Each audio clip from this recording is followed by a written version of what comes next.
আসসালামু আলাইকুম রহমতুল্লাহ। আমার তো অনেক খুশি লাগতেছে ভাই, আপনারা কি কেউ খুশি না? ভাবতেছেন কেন খুশির কথা বলতেছি আজ না?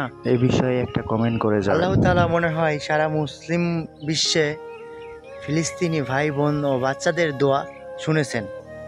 আল্লাহ তাআলা অনেক আগেই শুনেছেন, হয়তো সঠিক সময়ের অপেক্ষা করতেছিলেন আল্লাহ তাআলা। এই জন্য বলেছেন মুরব্বীরা যে বেশি বারো না, ঝড়ে ভেঙে যাবে।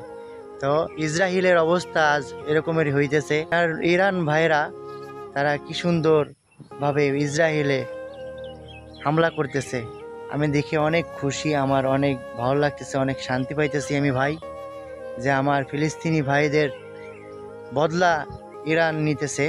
আল্লাহ তাআলা ছাড় দেন, কিন্তু ছেড়ে দেন না। দেরিতে হইলেও জবাব অবশ্যই আল্লাহ তাআলা দিবেন ইনশাআল্লাহ।